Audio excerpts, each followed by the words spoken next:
नमस्कार, मैं संगमित्रा आप सभी का स्वागत करती हूँ हमारे न्यूज चैनल खबर जनता तक में। अफवाह नहीं हकीकत बयां करते हैं हम।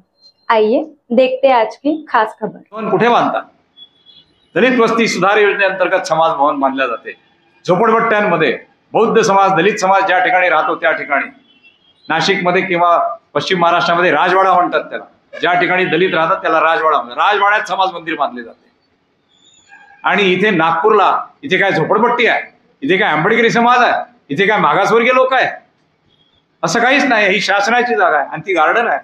असं असताना त्या ठिकाणी आंबेडकरांच्या नावानं समाज मंदिर उभं करणं हा परमपूज्य डॉक्टर बाबासाहेब आंबेडकरांचा अखिल भारतीय स्तरावरती अवमान आहे असं आमचं म्हणणं आहे। हा अवमान महाराष्ट्र शासनाने केलेला आहे, त्याच्यावर कुठलाही विचार करण्यात आला नाही आणि सरळ सरळ जिल्हा नियोजन समितीच्या माध्यमातून हा पैसा यांनी तिथे ठेवण्याचा त्यांनी आदेश काढलेला आहे।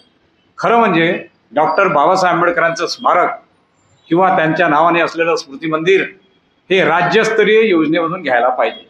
आता राज्यस्तरीय योजना म्हणजे काय आणि जिल्हास्तरीय योजना म्हणजे काय? जिल्हास्तरीय मी कलेक्टर म्हणून काम केलेलं आहे, एकदा नाही अनेक वेळा अनेक वर्ष केलेलं आहे। 2 जिल्ह्यामध्ये कलेक्टर, 3 जिल्ह्यामध्ये भंडारा, गोंदिया आणि नाशिक। तर जिल्हास्तरीय योजना म्हणजे काय? जिल्हास्तरीय योजना म्हणजे जिल्ह्यासाठी स्थानिक स्तरावर एक निधी निश्चित केला असतो महाराष्ट्र शासनाद्वारे, प्रत्येक जिल्ह्याला निश्चित केला असतो। त्या लिमिटच्या आतमध्ये राहून रस्ते, वीज, रस्ते, गटारी किंवा सांडपाणी किंवा छोटे मंदिरं, छोट्या शाळा, अंगणवाडी भवन, बालभवन अशा स्वरूपाची कामं घेतली जातात। अशा स्वरूपाच्या कामामध्ये डॉक्टर बाबासाहेब आंबेडकरांचं स्मारक बसवलं म्हणून ते 10 कोटीचं आहे, त्याच्यावर जाऊ शकत नाही ते। तर हा जो जिल्हा निधीमधून त्यांनी ते जे केलंय ते तमाम संविधान प्रेमी लोकांच्या तोंडाला पाणी पुसण्याचा प्रकार आहे तो, आणि थातुरमातुर हा निर्णय घेण्यात आलेला आहे। तो कोणाच्या आग्रहास्तव घेण्यात आला हे आम्हाला सांगता येत नाही, काय तो निर्णय तुमच्यावरती आम्ही सोपवतो, पण हा निर्णय चुकीचा आहे। प्रचंड मोठ्या प्रमाणामध्ये डॉक्टर आंबेडकरांचं स्मारक झालं पाहिजे। राहिला प्रश्न 19 एकराचा, मी आता 20 ऐवजी 19 म्हणतो कारण एक्झॅक्ट आकडा आता आम्हाला मिळालेला आहे। 18 एकर 32 गुंठे, जवळजवळ 19 एकर। 19 एकराचे पुरावे नगर विकास खात्यामध्ये वर्ष 2000च्या पूर्वीचे उपलब्ध आहेत। नगर विकास खात्यामध्ये मी 3 वेळा गेलेलो आहे।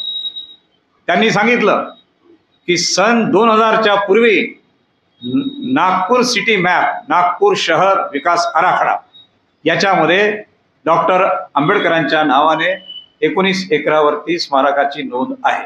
तुम्ही जाऊन पाहू शकता। मी पुन्हा सांगतो की नगर रचना खात्यामध्ये नागपूरच्या डॉक्टर आंबेडकरांच्या नावानं असलेल्या स्मारकाची नोंद 19 एकरावर आहे। पहिला पुरावा। सरकारने आदेश द्यावा त्यांना की काढा रे 94चा नकाशा, सिटी मॅप ऑफ नागपूर, काढा 95, काढा 96, काढा। 2000 मध्ये डॉक्टर आंबेडकरांचं नाव तिथून वगळण्यात आलं। कोणाच्या आदेशास्तव उघडलं? कोणी केली ही कुरघोडी? कोणी केला हा सगळा प्लॅन? 2000 साली डॉक्टर आंबेडकरांचं नाव नष्ट करण्यात आलं आणि तिथे फक्त गार्डन ठेवण्यात आलं। आणि नंतर ते जे गार्डन होतं 19 एकराचं, सध्या जे 24 एकराचं गार्डन आहे त्याचं एक्सटेन्शन, गार्डनचा विस्तार, बगीचाचा विस्तार म्हणून त्या 19 एकर जागेला त्यांनी विस्तारित गार्डन असं नाव दिलेलं आहे, असा माझा महाराष्ट्र शासनावर आरोप आहे। दुसरा मुद्दा, दुसरा पुरावा नागपूर महानगरपालिकेत आहे। आम्ही त्यांना अनेकदा सांगितलं की महापालिकेच्या आयुक्तांना विचारा ना की तुमच्याकडे आहे का असं म्हणून। महापालिकेने अंबाझरी गार्डनचा विकास या सदराखाली आर्किटेक्ट मडव नावाच्या माणसाला आर्किटेक्ट म्हणून नेमले होते। त्या मडवचा आर्किटेक्चरल मॅप माझ्याकडे नाही, परंतु मडवनी जी मोजणी करून घेतली होती भूमापन अधिकाऱ्याकडून ऑफिशियली, त्या मोजणीचा नकाशा माझ्याकडे आहे। त्याच्यामध्ये 19 एकर जागेवर स्पष्टपणे डॉक्टर आंबेडकर स्मारक 18.80 एकर, 0.80 एकर म्हणजे 32 गुंठे, 40 गुंठ्याचा 1 एकर म्हणून 32 मी म्हणतो। ही नोंद आहे त्याच्यावर, खाली मडवची सही आहे, महानगरपालिकेचा ठप्पा आहे, यालाच पुरावे म्हणतात। कायद्याप्रमाणे मी ग्रॅज्युएट म्हणजे LLB आहे, मी ॲडव्होकेट आहे, तर म्हणून कायद्याप्रमाणे मॅप इज अ डॉक्युमेंट, नकाशा हे डॉक्युमेंट आहे। आर्किटेक्टनी काढलेला नकाशा, ठप्पेवाला हे डॉक्युमेंट आहे। मोजणी नकाशा, भूमापन अधिकाऱ्याचा मोजणी नकाशा ज्या ठिकाणी महाराष्ट्र शासनाचा ठप्पा आहे ते डॉक्युमेंट आहे। हे सर्व डॉक्युमेंट आहेत, हे आम्हाला पुरावे मागतात। पुरावे दिले नाही, पुरावे दिले नाही, पुरावे दिले नाही, अशा प्रकारच्या वल्गना करतात। ज्यांना पुरावा म्हणजे काय हेच माहित नाही, डॉक्युमेंट म्हणजे काय हे माहित नाही. हा माझा दुसरा पुरावा आहे.